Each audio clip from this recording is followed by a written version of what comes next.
the very beginning, it's such a blessing to work with your spouse because when you are building a business, any business of any size, there is a certain requirement that it takes from you at the very beginning when you're trying to raise this baby and make it support your family and your life, and there's sacrifices that you need to make. There's this one instance where we needed to hire employees to make payroll. It was just a no-brainer for Jake. He's like, I'm going to sell my dirt bike. And like, there's those little micro decisions that you make. You just look at each other and you know what you need to do. It's that mind reading that's so powerful at the beginning. Walking down the street, thinking about her exit, breaking down the steps so every founder gets it. She's the exit whisperer, she's opening the door. It started with a whisper, now that whisper's gonna roar. She just sold her company, and here you get the real story. Shh, you could be next. Walking down the street, thinking about her exit. Welcome, Becca, to the show.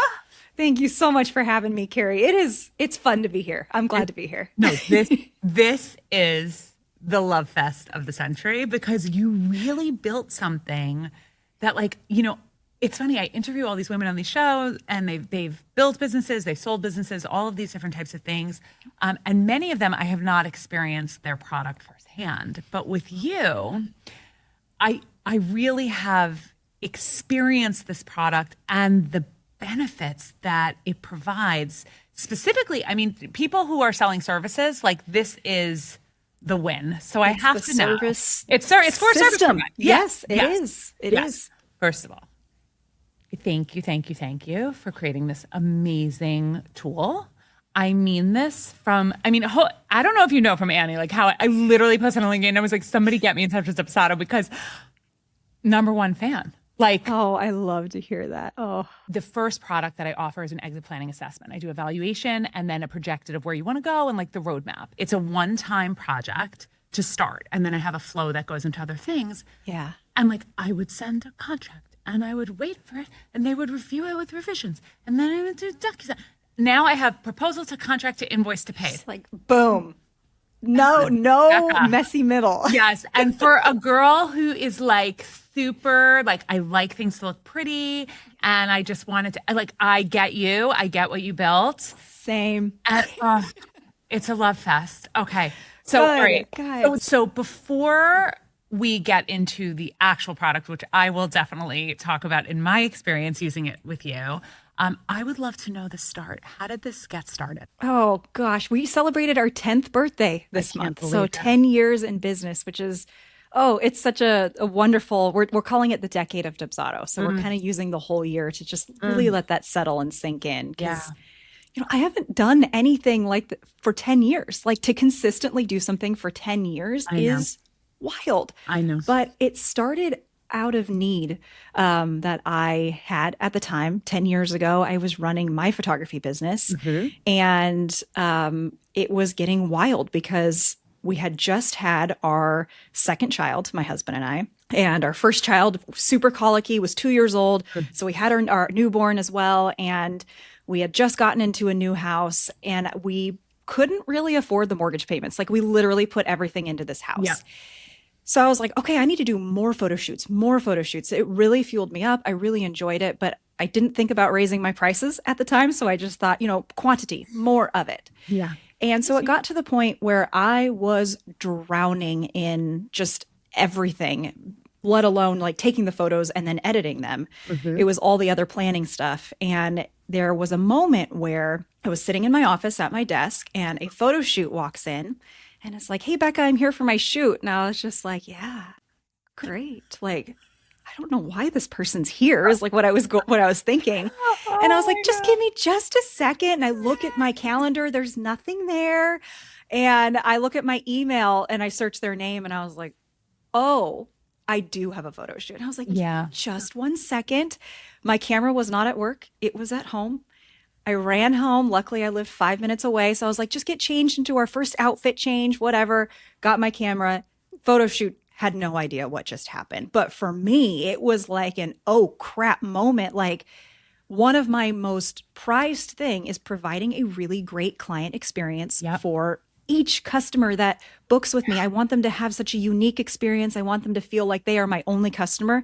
And I did not do that. Like, yes, they did not know what happened. And so I looked at my husband, who was just a web developer at the time, had never done anything in tech or whatnot in that regard. And I was like, you need to build me something.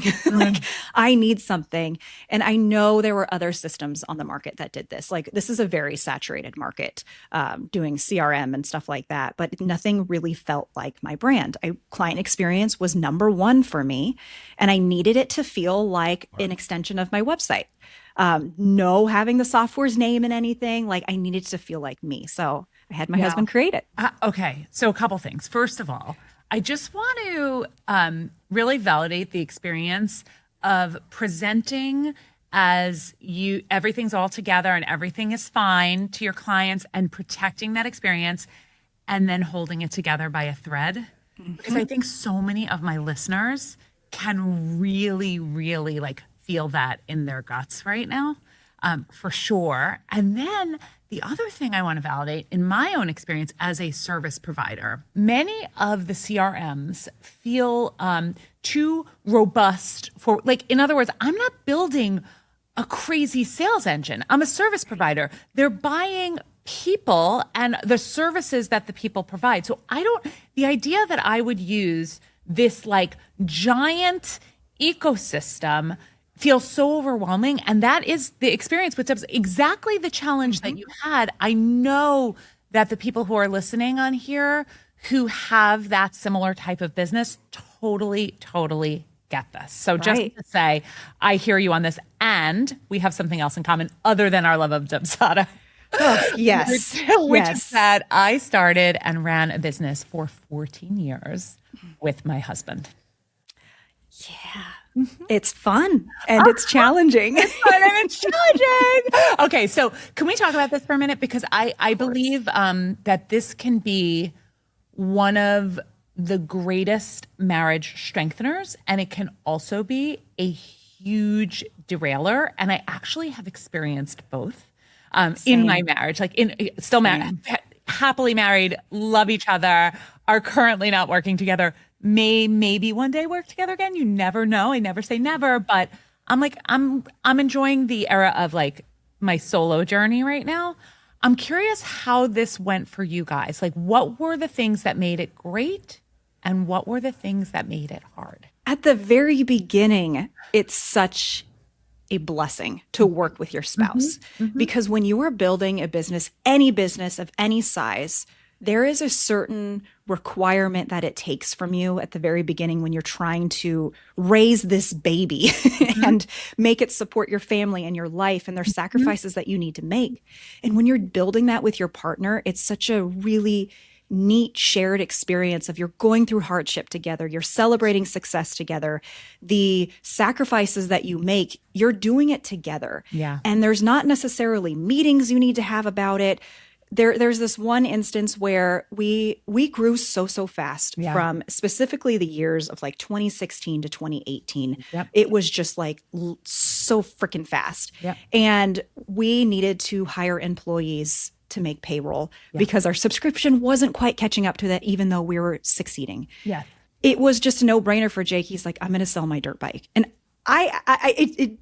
he reminded me of that story just a couple of months ago. And I was like, I forgot about that. Like, whether I registered it or not, like, it was just not a conversation at the time. We just knew what we both needed to do. And that was to sell his beloved dirt bike that he bought years prior and loved dirt bike riding. But it was a sacrifice that we needed to make.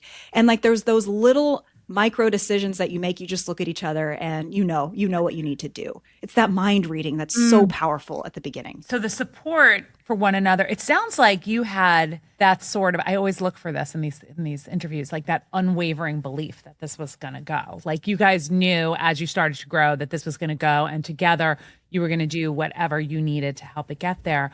What were some of the challenges in working together that you experienced or experience today?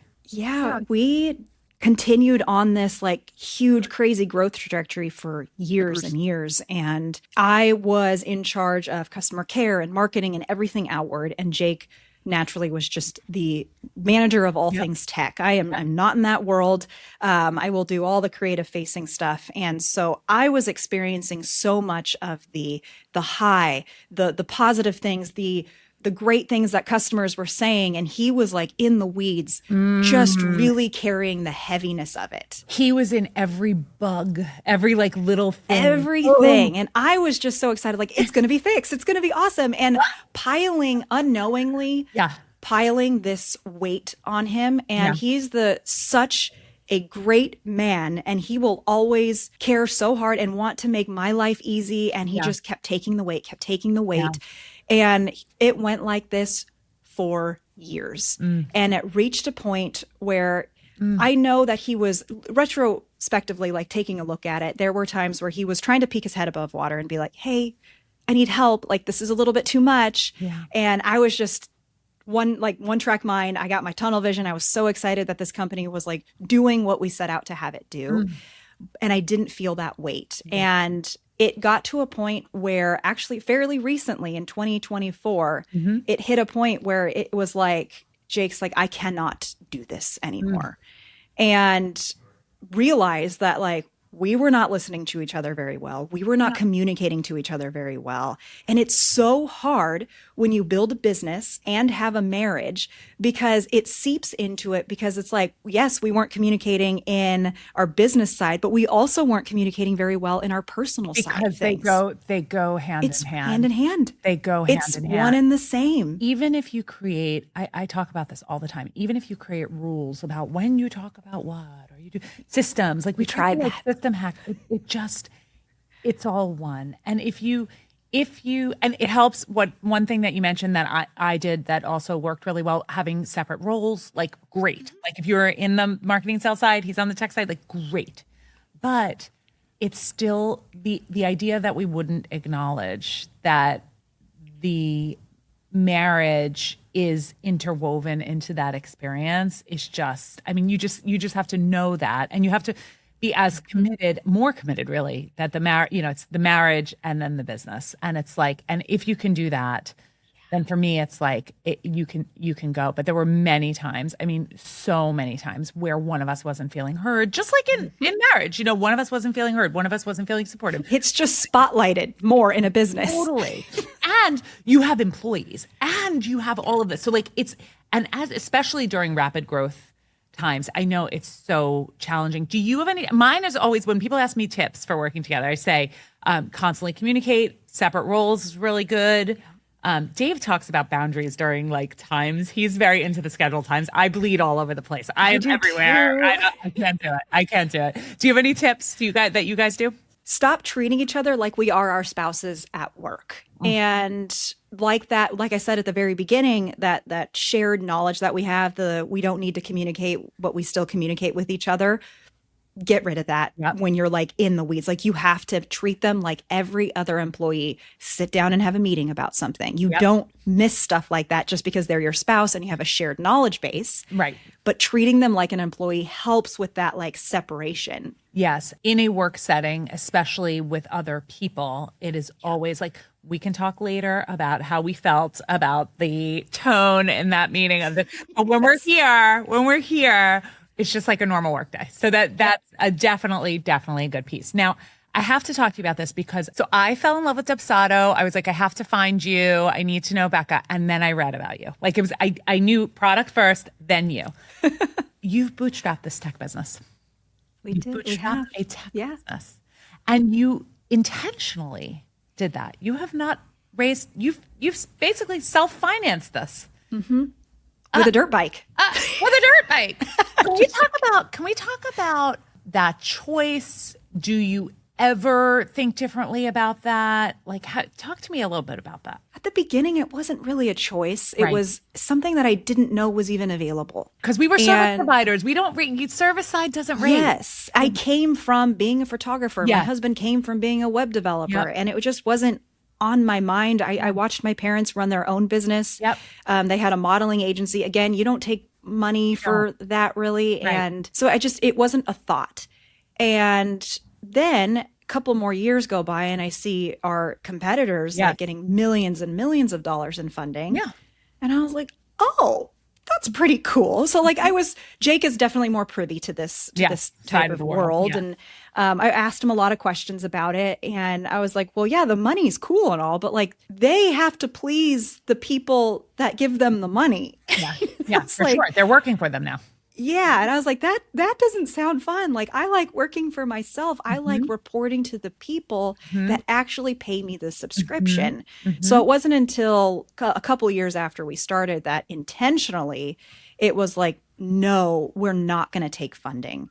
And it came from an early belief of what we originally started Dubsado to do is like internally, we always talk about how Dubsado is software with heart. Like we are the human tech company. And that was something that we always wanted at the very beginning. That's why we lean into customization. And that's what I carried throughout the years later was I am a founder who knew nothing about tech. And I got into this and I'm doing a successful business. And I want to show other people that they can do this too as an introvert, as who they are without needing to raise money. Because the thought of talking to people like that, like it gives me hives. Yeah.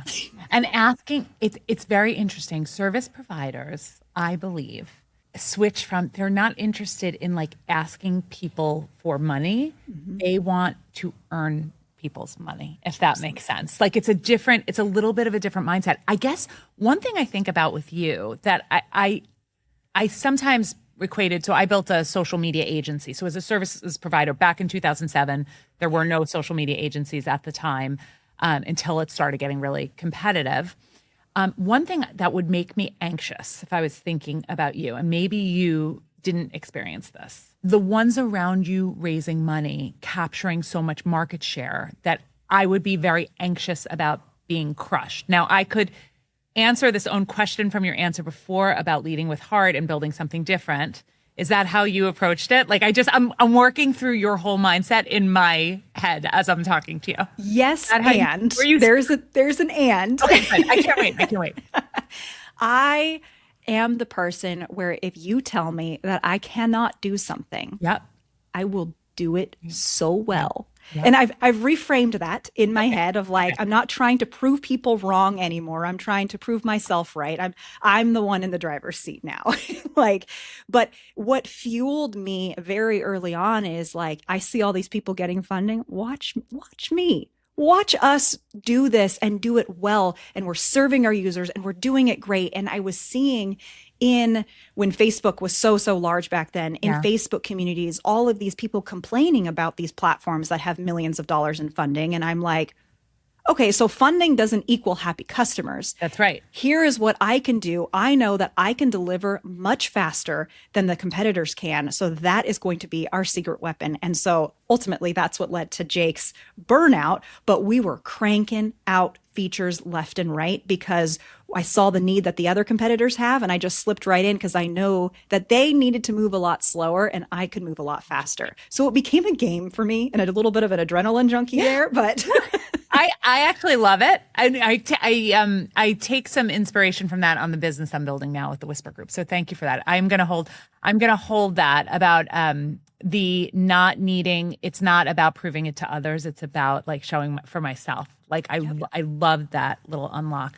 Can you give me just the relative what size are we today? How big is Dubsado today, 10 years in? Yeah, we have 30,000 paying customers. Oh my God. That's crazy. Bootstrap. We have a bead jar at the front of our office with a whole bunch of beads in it. And each bead represents one customer. So we have 30,000 beads plus or minus. My kids counted all the beads and put them in. So it might not be perfect, but it's just like a representation of like these are all our people that we're serving. And it's such a big responsibility and something that we carry with so much weight. And how many employees now? We're about 30. Wow. 30 employees. 30,000. Wow. That is awesome.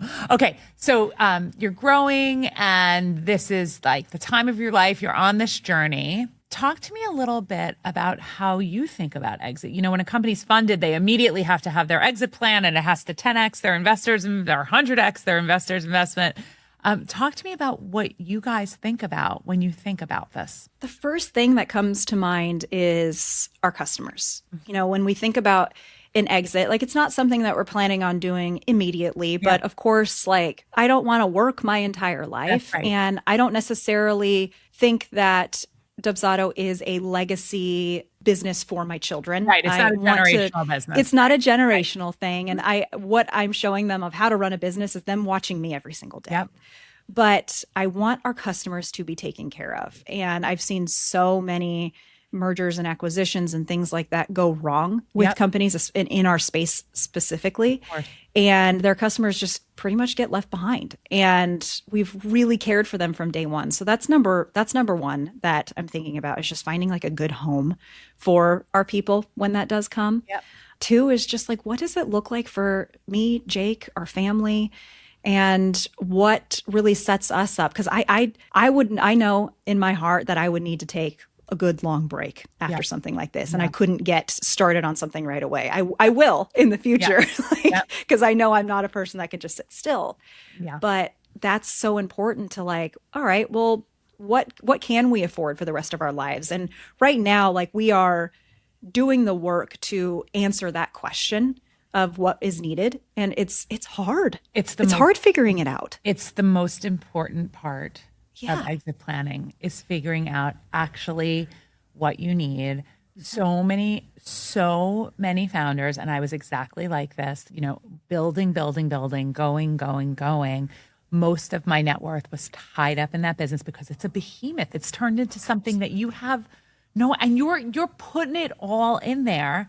And then you think about, oh my gosh, I'm going to like turn that over. Then it's like, okay, how much do I need? And once it's done, like, who am I? That's like the work. I think if you do that work early is way more important than anything else when looking at an exit. I think, I focus a lot on like happy, healthy exits. And the way to have a happy, healthy exit is to know your number that you need and to make sure that it's going to somebody that protects the legacy of what you've built. Absolutely. Yeah. My business coach is running me through some exercises too, because she's like, it's going to take you years. Like, since you're not ready for it now, she goes, it's going to take you years to find this out. And so she's like, throw out a number. And she was like, nope. And like, I was like, okay, this is an exercise. Like, keep coming back. So pushing you to go. Is it pushing you to go higher? It's pushing you to go higher? And just like be more realistic with what's needed. And my husband is the type who will shoot for a number that's way too high. And I'm like, what my husband did. Whoa. I'm like, Jake, no. Same thing. And it's like picks a number out of his butt. And I was very methodical. Like, I was like, okay, we need this much to live each year. And if we sell by then, and then if we sell for more than that, then like, yay. And then, I'll build something else eventually, but I don't want to I knew I would. I would. I just don't want to have to. Yep. I didn't want to have to feel the pressure. I also had I'm curious if you have this experience. You are in tech, okay? So this is the most rapidly changing time for technology, period. Everything can look completely different. Does that energize you, or do you get scared about missing a boat, or like where's your head in that world? I will say, like, a year ago, I was scared to miss that boat. Yeah. And the work that we've done in the last year is building specifically an executive team that is forward thinking in that way, that now Becca is like, we're good. Like, we're going to be on the cusp of whatever is happening. We are now aware of what's happening, because it was a very real worry, because technically anyone can create a CRM now.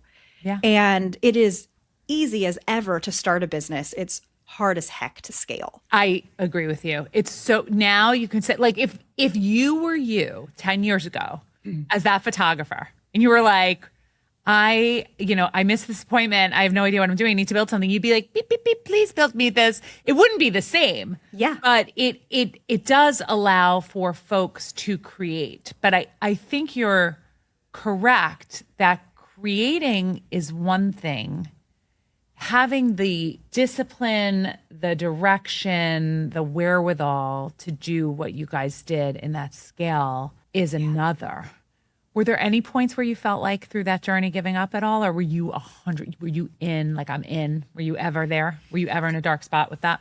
I will say it wasn't until year 9 where I was so like run, never took a vacation, like worked really hard. And year 9, the burnout hit hard, Yeah. really, really hard. And it was mixed with, Jake taking a step back. It was Yep. mixed with me like having to rebuild our executive team and like what does all this uncertainty look like? And there were so many different external factors. And I am so blessed to have such an amazing business coach to just continue to instill that confidence in me, to continue to say, Becca, like this is a dip. Like you have literally been working for 9 years straight and haven't taken a breath of air. Yeah. Go on vacation. Yeah.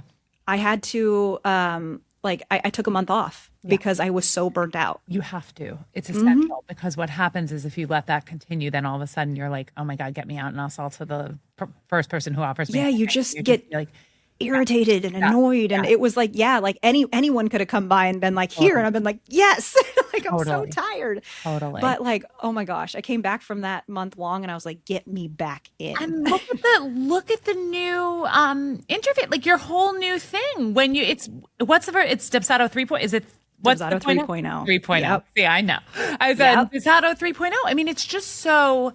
I would describe it as like very thoughtfully designed. Like that's how when I experience it, I experience it as something that is thoughtfully designed and allows me to express how, I guess it's like I feel my business is beautiful and I want everything to look that way when I'm sending it out. Yep. And that's really how I feel. And I will tell you honestly, with that newer version, I closed business, I want to say it was 10 times faster. I mean, I was able to get. That's beautiful. I was able to reduce the time. It was both for contract signing, proposal review, payment. Like it was just seamless. It became seamless, and it changed the business. It changed the business. So I guess for me. I think what I'll say is I'm so proud of what you're building. I'm so excited for your growth journey and for your ultimate exit when and if you choose to get there. I think the biggest thing is we've built a company that whether or not you choose to sell it is sellable. It is coming from a place of health. It is coming from a place of not having to answer to investors that are breathing down your neck to get the maximum valuation. It's the ultimate in freedom.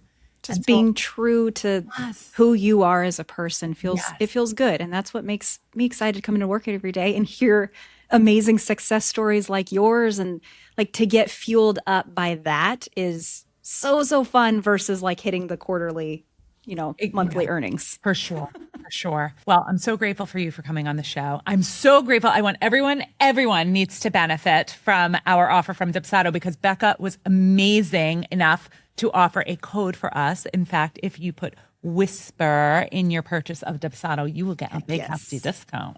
Yes, you will. 30%.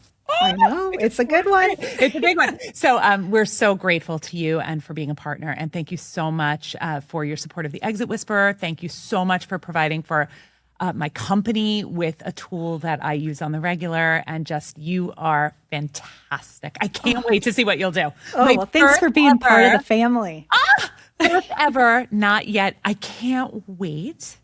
I don't care how many years from now it is. You're coming back on post-sale. And we're like, hello, here's what happened. You bet. That's it. You bet. That's it. You're awesome. Thanks for coming on the show. Thank you, Carrie.